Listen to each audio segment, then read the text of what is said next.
Bharatiya Janata party घुमसर सांगठनिक जिला पक्षर हिंजिकाटे सदस्यता अभियान संपर्कित सांबादिक सम्मेलन अनुष्ठित हो जाइछि। स्थानीय पौर परिषद अतिथि भवन सभागृह में अनुष्ठित कार्यक्रम में जिला सभापति विजय कुमार स्वाई कहते जे संगठन चलाइबार मूल आधार होती कार्यकर्ता एवं दलर शक्तिर मूल आधार होची संगठन। सरकार और संगठन मध्य समन्वय रखी लोकों सेवा करने बीजेपी लक्ष्य। आउ निमंते घर को घर बुली सदस्यता ग्रहण कर सदस्यता अभियान पर समस्त पंचायत और मंडल स्तरीय सांगठनिक मोर्चा प्रस्तुत हो। यह कार्यक्रम में राज्य कार्यकारिणी सदस्य शिशिर मिश्र, जिला सदस्यता अभियान प्रभारी तथा साधारण संपादक नीलमाधव पात्र, नारायण बेहेरा, अनिल कुमार पंडा, जिला उपसभापति माधव गौड़ मंचासीन थे। मंडल सभापति संतोष कुमार पाणिग्राही, युव मोर्चा सभापति नितेश पंडा, जिला युव मोर्चा संपादक विकास महांती और मंडल साधारण संपादक रविंद्र पाणिग्राही प्रमुख संयोजन करथिले।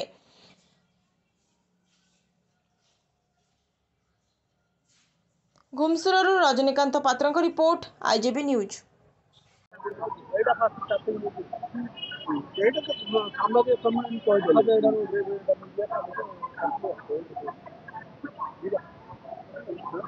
सर कौन कहे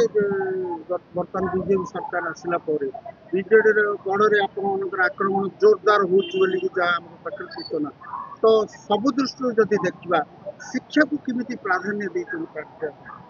आप देखिए गतकाली मुख्यमंत्री कहते जे प्रत्येक पंचायत रे एक मॉडल स्कूल हम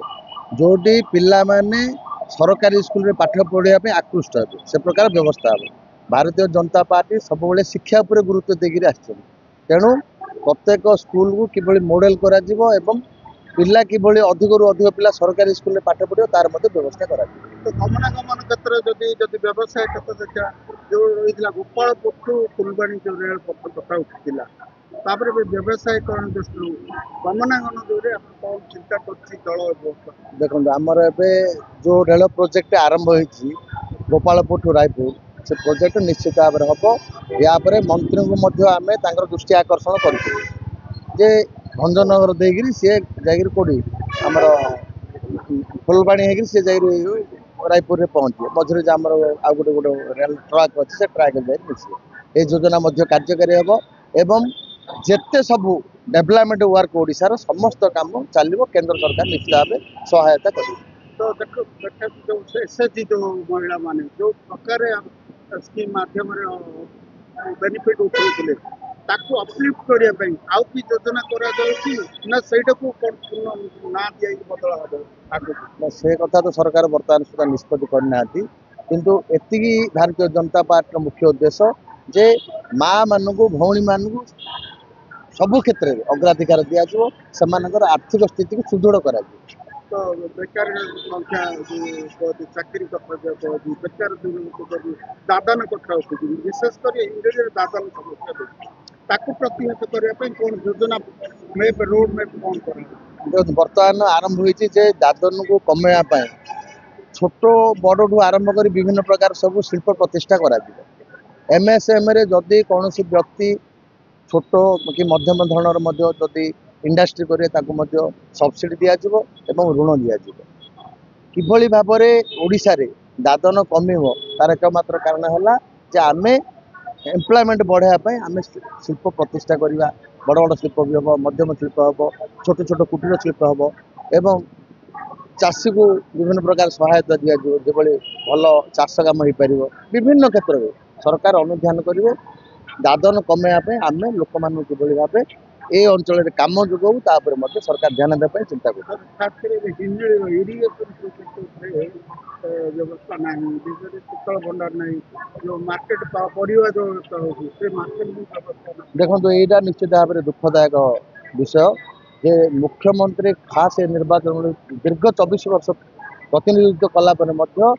इरिगेशन व्यवस्था ना शीतल भंडार ना बहुत किसी जिन ना से जिन पूर्ण करने आम राज्य सरकार पाखे आम अपील करूँ जे हिंजिली निर्वाचन मंडली अंतर्गत जो विभिन्न प्रकार समस्या को किभली भाव समाधान करा।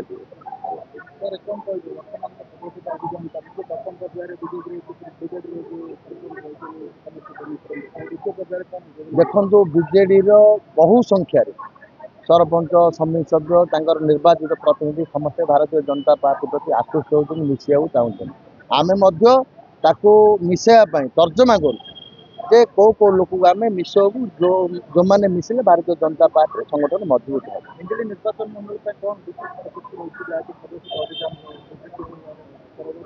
देखो लोक मान आग्रह अच्छी लोक चाहते भारतीय जनता पार्टी सामिल होगा लोकंर जो आग्रह अच्छी से आग्रह प्रति आम सम्मान दूसु तेणु आम बूथ लेवल तल स्तर में विभिन्न प्रकार व्यक्ति पाखक जाकर आम आम सदस्यता अभियान को आम जोरदार करूँ संगठन को मजबूत करूँ हिंगोली निर्वाचन मंडल अधिक रु अधिक किभली कम हो पार आम जो प्रार्थी थे आम राज्य कार्यकारिणी सदस्य श्रीयुक्त कृष्ण मिश्र नेतृत्व में आशा करूँ हिंगोली निर्वाचन मंडल में बहु समस्यार समाधान हम एवं जनसाधारण निश्चित भाव आम उपर आशीर्वाद रखिए।